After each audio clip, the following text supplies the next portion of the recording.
Retomamos la serie sobre el Antiguo Egipto que habíamos pausado por falta de tiempo y dedicación. El tema de hoy trata sobre el funcionamiento de la economía en el Egipto faraónico, que es muy diferente al actual, y su evolución a través del tiempo refleja las distintas formas de poder de la civilización egipcia según cada época.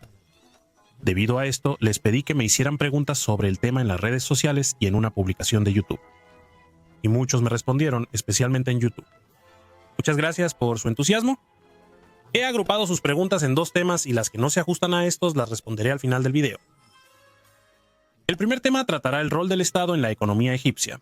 El segundo, las transacciones, salarios y comercio. Como les decía, la última parte reunirá los elementos restantes no abordados en las dos primeras. Para estar de acuerdo en los términos antes de comenzar con el tema, lo prometo. Economía es el conjunto de actividades que los hombres en sociedad realizan. Se despliegan en el ámbito de la producción, distribución y consumo de riquezas. Muchos de ustedes se han preguntado cómo estaba organizada la economía egipcia, si el gobierno la controlaba y cuáles eran sus elementos estructurales. El papel del Estado faraónico y de su gobierno en la economía varía mucho según las épocas y las exigencias del momento. ¿Cuándo pueden imaginarlo? Mientras tanto, se permitió el florecimiento de una economía privada y una genuina autonomía para las áreas rurales hasta el Imperio Medio. Recordemos que la historia del Egipto faraónico se divide en tres grandes periodos. El Antiguo Imperio, cuando se construyeron las grandes pirámides, el Imperio Medio, un periodo de prosperidad para Egipto, y el Nuevo Imperio, del cual provienen Tutankamón y Ramsés. Estos periodos alternan con épocas de disturbios e inestabilidad, llamadas periodos intermedios. Los egiptólogos han identificado que en diferentes territorios de Egipto, la economía y producción eran estructuradas y grabadas por el soberano local. Esto se remonta a los periodos predinásticos, antes de la unificación de Egipto. Este fue el caso, por ejemplo, en Abidos, que se encuentra más o menos en el centro de lo que se convertiría en Egipto. O en Tel el Farca, ubicado en el delta del Nilo. Se encuentran indicios de una economía organizada y basada en el comercio. Este fenómeno inicial se amplifica con el tiempo y teóricamente se extiende a todo Egipto desde los primeros faraones. En la práctica, el control de la administración faraónica no era homogéneo en todo el territorio y los pueblos gozaban de gran autonomía. Desde su formación, el Estado egipcio contribuye a organizar la economía del país, estructurando parte de la producción. Luego la graba para asignar recursos a las distintas actividades y administración del reino. Durante las primeras dinastías faraónicas, en el período arcaico, los impuestos son colectivos, es decir, un pueblo o comunidad los paga juntos, tanto en recursos como en tiempo de trabajo. Obligatorio, que a veces hoy en día llamamos trabajo forzado y que generalmente era remunerado con una especie de salario. Esto responde varias de sus preguntas. Estos salarios consistían esencialmente en raciones de pan, granos y cerveza, y sí, esta última era considerada como parte de la dieta básica. Los bienes no recuperados por el Estado terminaban en el mercado privado, donde se intercambiaban según los principios de una economía de mercado y por trueque. Más detalles serán dados posteriormente. Esta organización temprana permitirá aumentar la prosperidad del país. Durante la tercera dinastía del faraón, se dio una transición hacia un Estado fuerte, lo que permitió el surgimiento del antiguo imperio egipcio, autor de las grandes pirámides de Egipto, como mencioné anteriormente, iniciando en 2686 a.C. El peso del Estado sobre la economía egipcia, aunque matizado por su coexistencia con una economía privada y una fuerte autonomía rural, es mayor en esa época. Esto se mantuvo hasta el colapso del Nuevo Imperio, más de 1000 años después. Este peso se destaca especialmente en los períodos intermedios entre imperios. Su ausencia permitió que iniciativas privadas prosperaran, generando una clase de campesinos acomodados. En contraste, cuando el Estado era poderoso, las capas políticas, religiosas y en ocasiones militares de la sociedad eran las mejor posicionadas. Durante el Imperio Medio, la participación estatal en la economía fue la más significativa. El gobierno se involucraba mucho en la producción agrícola, pilar económico del antiguo Egipto. Como mencionaré más adelante, tomó el control directo de muchas tierras que administraría estrictamente. Las tierras que no administraba el gobierno solían pertenecer a los templos o al gobernador regional. El nuevo imperio experimenta cambios significativos en la organización económica nacional, en línea con la evolución social y las necesidades gubernamentales de Egipto. Egipto, profundamente afectado por 2 siglos de división interna y la ocupación parcial por los invasores hicsos, se vuelve más militarista y consciente de la nueva geopolítica. A partir de entonces, el gobierno se deshace de la costosa gestión de muchas de sus tierras agrícolas y las confía por un lado al templo y por otro lado, tanto a funcionarios como a veteranos, merecedores a cambio del pago regular de un impuesto sobre la cosecha. El rol del Estado en la economía egipcia, siempre crucial, ha cambiado significativamente a través del tiempo, para abordar los desafíos y deseos del momento. A lo largo de la historia, la economía egipcia se basaba en una poderosa agricultura y una artesanía muy desarrollada. La base de la producción agrícola del país consistía principalmente en cereales para fabricar pan y cebada para elaborar cerveza, entre otros productos. Y esto desde la prehistoria egipcia. Las frutas y verduras también son importantes en la producción egipcia, y su variedad aumentó con el tiempo. Para ilustrar esto, los periodos predinásticos muestran principalmente el consumo de frutos de palmeras, mientras que el antiguo imperio permite una mayor variedad de frutas cultivadas. Encontramos higos, uvas, azufaifas y gargabing, aunque este último era broma. Y otros frutos. Sin embargo, los egipcios no cultivan aceitunas y manzanas hasta el nuevo imperio. Si las manzanas son buenas y las plantan. Otro aspecto importante es que grandes sectores de la economía egipcia se dedicaban a los muertos y rituales funerarios. Saludo a mis amigos del sello, Tomás y Jen, que se interesan por estos temas, pero a nivel europeo con enlaces a los canales en la descripción. En resumen, los gobiernos egipcios de diferentes épocas destinaban sus recursos a tres grandes áreas: el funcionamiento de la administración y los organismos estatales, los ritos religiosos y funerarios, y grandes obras como la construcción de templos, tumbas y pirámides. Estos dos últimos puntos son esenciales, ya que son una de las particularidades de la economía egipcia mencionadas anteriormente. Existían dominios cuyos ingresos se destinaban al rito funerario de personajes importantes y al mantenimiento de los templos funerarios. Esto no solo era durante el entierro del abuelo, sino un principio eterno. Imaginen que hoy en día los ingresos de una pequeña empresa que ustedes o el Estado poseían se dedicaran a su muerte, para que alguien venga muy regularmente a rezar y dejar ofrendas por ustedes en el mausoleo que se construyeron. Mientras los ingresos se mantengan, el rito continuará por generaciones, y que el puesto de oficiante en estos ritos podía ser vendido a un tercero por el propio oficiante. Grandes sectores económicos se dedicaban a los muertos, especialmente en la construcción de tumbas y los ritos que debían realizarse en ellas, como acaba de entenderlo. Para terminar con este tema, otra particularidad: el Estado egipcio organiza lo que los egiptólogos llaman expediciones. Estas expediciones, que se realizaron durante todo el Egipto faraónico, eran militares o contaban con protección militar, y permitían inicialmente al gobierno egipcio recuperar recursos de los que no disponía. Durante el antiguo imperio, las expediciones se encargaban de extraer rocas, minerales y maderas necesarias para la obra del faraón, ausentes o raros en Egipto. Las expediciones del antiguo imperio eran protegidas por el ejército y lideradas por un alto funcionario gubernamental. A veces el chati en persona, una especie de primer ministro que algunos egiptólogos llaman visir, de forma anacrónica. En algunos casos, estas expediciones podían ser menos amables. Cuando uno de los objetivos era adquirir mano de obra a través de prisioneros, así como obtener botín, especialmente ganado, que podía servir al gobierno egipcio. De hecho, son estos prisioneros a quienes algunos egiptólogos llaman esclavos. Un término apropiado en cierto sentido, pero que no debe confundirse con nuestra comprensión actual del mismo. Su situación y derechos eran distintos. De hecho, ya había hablado de esto con más detalle previamente. En resumen, para explicar el principio, imagina que unos tipos llegan a tu casa, te quitan a tu perro y a tu hermanito, y cortan 2 o 3 árboles frente a tu casa, y cavan un hoyo en tu jardín para sacar unas piedras, y luego se van llevándose todo. Durante el Imperio Medio, el principio de las expediciones es esencialmente igual. El gobierno buscará mano de obra por la fuerza, tanto en expediciones militares como en otras. Organiza y protege la adquisición de recursos supervisando ya sea a obreros egipcios o a expediciones verdaderamente comerciales, es decir, supervisando a comerciantes. Durante el nuevo imperio más militarista, el principio de las expediciones protegidas por el ejército se mantuvo, pero no el de las expediciones puramente militares. Desde entonces, las expediciones militares a menudo tienen objetivos menos específicos que en períodos anteriores. Estas últimas pueden traducirse en la conquista pura y simple del territorio objetivo o en una especie de vasallaje, imponiendo tributos en recursos necesarios para Egipto, mientras forman una zona de amortiguamiento que protege al país. Como pueden entender, hablar de la economía egipcia sin mencionar el papel fundamental que desempeñaba el Estado no tiene mucho sentido. Pero ¿qué pasaba con el resto de la economía? ¿Cómo era en la vida cotidiana? ¿Cómo se realizaban las transacciones? ¿Existía una moneda? ¿Cuál era la realidad de la economía egipcia fuera de la intervención del Estado? Eso es lo que vamos a ver ahora mismo.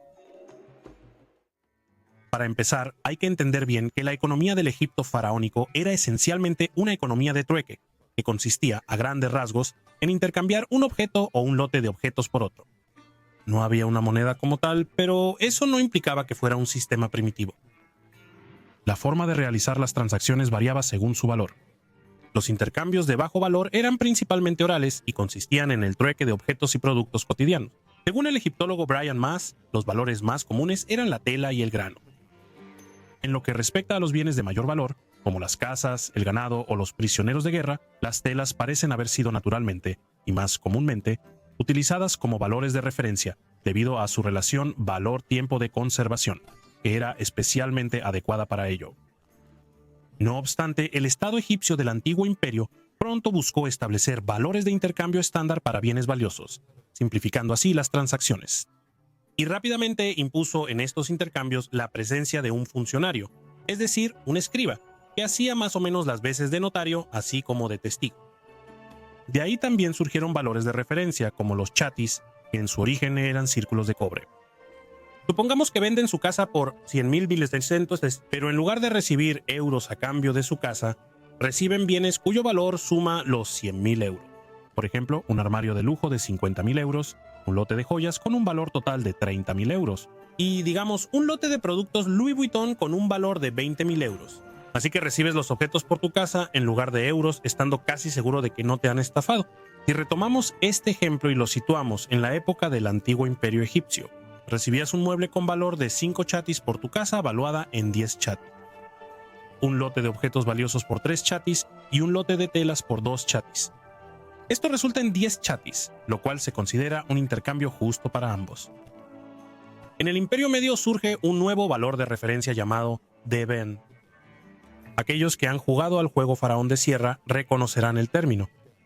En la práctica, el deben correspondía a un peso metálico. Así, durante el Imperio Medio, el deben pesaba 13,6 gramos y podía ser de oro, de plata o de plomo.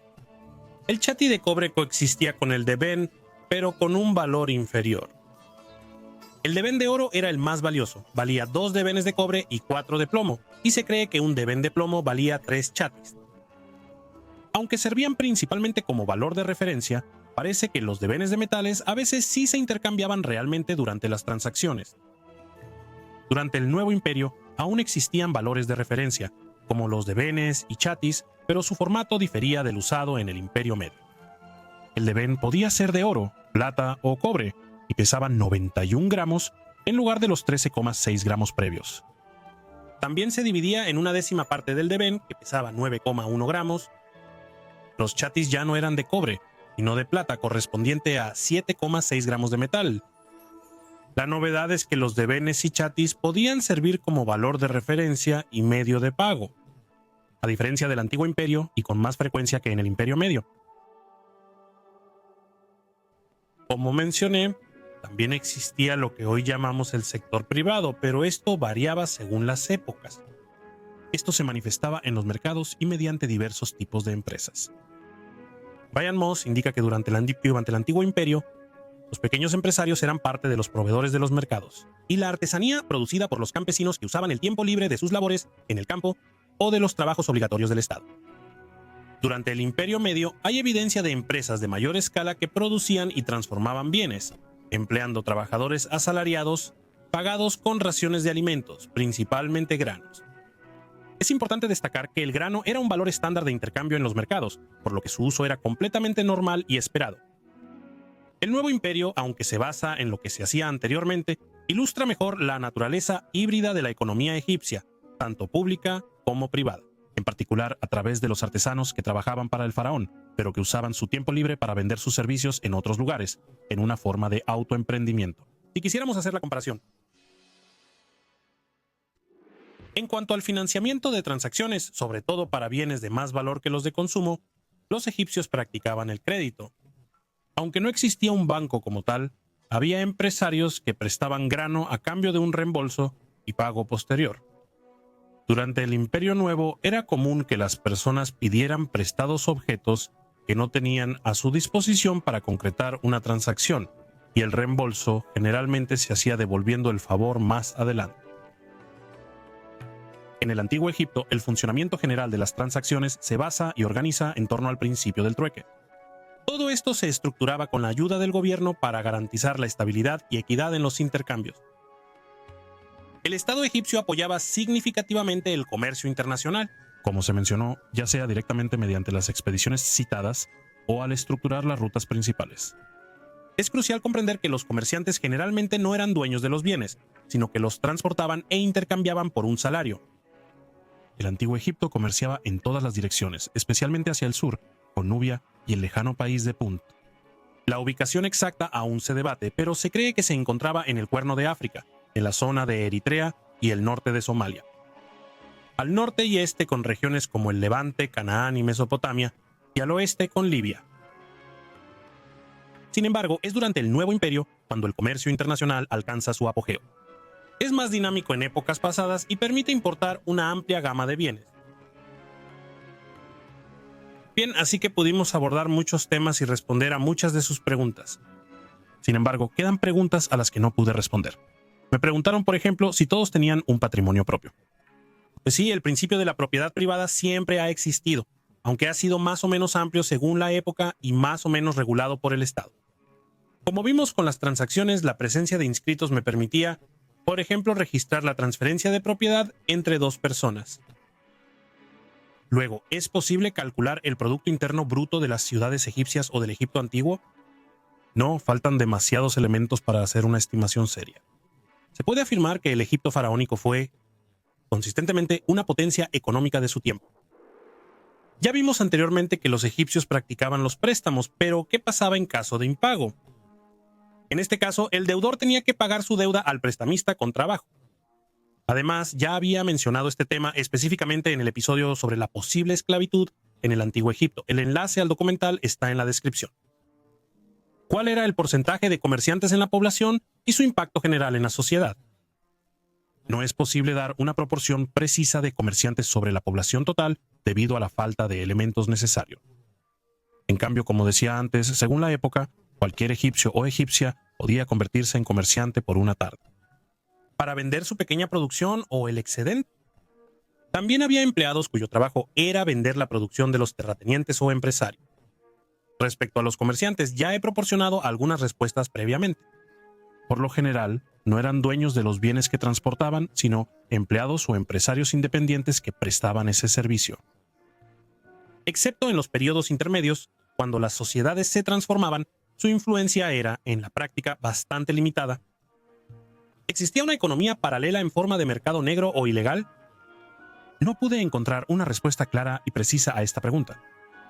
Pero dicho esto, hay testimonios de productos robados que luego eran utilizados en transacciones por el ladrón. Pero esas transacciones se realizaban en el mercado regular. Es totalmente posible que exista un mercado negro o ilegal, especialmente para evadir impuestos o en la venta de productos de alto valor. Ver objetos sagrados robados de tumbas o templos, un delito gravísimo en ese tiempo. Y existía una estructuración del trabajo y de los gremios, hubo movimientos sociales. Existía una estructuración laboral con una base común en cada sector. Cada uno dependía de una entidad administrativa o religiosa. Los templos tenían un doble papel. O de un individuo, ya sea parte del gobierno o un particular. Esto incluye a los jefes de empresa de quienes recibían su salario y que también definían las relaciones jerárquicas. Sobre esta base común, había diferencias según los oficios ejercidos. Por ejemplo, existían gremios específicos que se organizaban en equipos, con un jefe de equipo al mando. En algunos casos, se podía asignar o prestar la mano de obra para otras actividades. Los egiptólogos han descubierto pruebas de un significativo movimiento social durante el Nuevo Imperio. En la época de Ramsés III, los artesanos que trabajaban en las tumbas reales se declararon en huelga en varias ocasiones debido al mal pago de sus salarios y a problemas de abastecimiento. En cuanto a su ración de comida y agua, los artesanos finalmente lograron salirse con la suya. Desafortunadamente, esto no resolvió los problemas y la corrupción dentro de la administración egipcia se convertiría en uno de los principales factores del declive del nuevo imperio. Durante una sucesión, ¿el reparto era equitativo entre todos los hijos? o algunos eran favorecidos, como los varones, los hijos ilegítimos o los primogénitos. Los objetos se transferían al Estado o se destruían. En el Egipto faraónico, el principio de sucesión estaba muy bien estructurado y regulado por la ley egipcia. Y también la declaración de intención del difunto, que es una especie de testamento, pero que podía aplicarse incluso antes de la muerte de la persona, a veces en forma de donaciones. En general, aunque con matices según la época, el principio básico consistía en favorecer al primogénito en la sucesión, imponiéndole una obligación moral y legal hacia sus hermanos. En el nuevo imperio, la ley dictaba que el hijo mayor heredaba la administración de los bienes del padre al fallecer, pero debía repartir las ganancias equitativamente entre todos los hijos, sin discriminar por sexo. Por otro lado, al casarse una pareja, el principio legal era que cada miembro de la familia poseía un tercio de los bienes. El padre disponía de un tercio, la madre de un tercio y los hijos colectivamente de un tercio. Esto, lógicamente, también jugaba un papel en la sucesión, según el cual los padres desaparecían. En ausencia de hijos adoptados o naturales, incluyendo a los nacidos fuera del matrimonio, si se comprueba y acepta su filiación natural, los bienes del difunto pasaban a sus hermanos y hermanas. Para terminar de responder a estas dos preguntas, los objetos no pasaban al Estado, a menos que el difunto hubiera expresado ese deseo en su declaración de intenciones. Para concluir, abordé el tema del lugar de la mujer en la economía del Egipto faraónico, lo que permitirá responder indirectamente a algunas preguntas. Leí el libro La mujer en tiempos de los faraones de la egiptóloga Christiane Desroches-Noblecourt para compartir información sobre este tema. Es una obra que presenta una perspectiva algo anticuada, que procuro matizar con publicaciones más recientes, como suelo hacer, pero sigue siendo rica en información. Esta obra indica así que las mujeres eran iguales a los hombres ante la ley, y de hecho esto no parece ser solo teoría, ya que encontramos esta lógica en los juicios emitidos. Numerosos ejemplos en la vida económica y cultura del país en esa época. De esta manera eran independientes y no estaban bajo la tutela de un hombre, ni legalmente ni de otra forma, a diferencia de lo que pudo haber sucedido en los periodos grecorromanos. Y así podían ser propietarias, comerciar, pedir préstamos, dirigir una empresa y más. Para ilustrar esto, durante el Nuevo Imperio, los egiptólogos hallaron el ejemplo de una mujer llamada Nenoferet. Como jefa de empresa, estructuraba la producción y distribución de sus productos, incluso potencialmente fuera de Egipto. Desde la perspectiva del sector público, fue el antiguo imperio el que más favoreció la promoción de las mujeres en la alta administración del faraón. Esto será menos frecuente en el futuro. Durante todo el Egipto faraónico, las mujeres podían, si así lo deseaban, participar plenamente en la vida económica del país desde cualquier perspectiva. Culturalmente las cosas cambiaron con el tiempo. A pesar de ser libres, independientes y protegidas por la ley, con derecho a divorciarse, las mujeres en la sociedad egipcia enfrentaban expectativas enormes que podían limitar su verdadero alcance de acción, como en cualquier otra sociedad. Es simplemente para precisar que no todo era perfecto. Había, por supuesto, roles más femeninos y otros más masculinos. Pero dicho esto, la cultura egipcia respecto a las mujeres y el trato que recibían era mucho mejor que en las regiones vecinas en la misma época. Incluso comparado con lo que sucedía después en la antigua Grecia y Roma. Como les mencioné, espero haber respondido sus dudas. En ocasiones tuve que resumir un poco lo que quería abordar, especialmente en lo que respecta a la organización administrativa de Egipto, que es realmente interesante e impresionante, para evitar un video demasiado extenso. Hoy es 24 de diciembre de 2019. Espero que este documental les haya gustado y les deseo a todos unas muy felices fiestas de fin de año. Nos vemos muy pronto.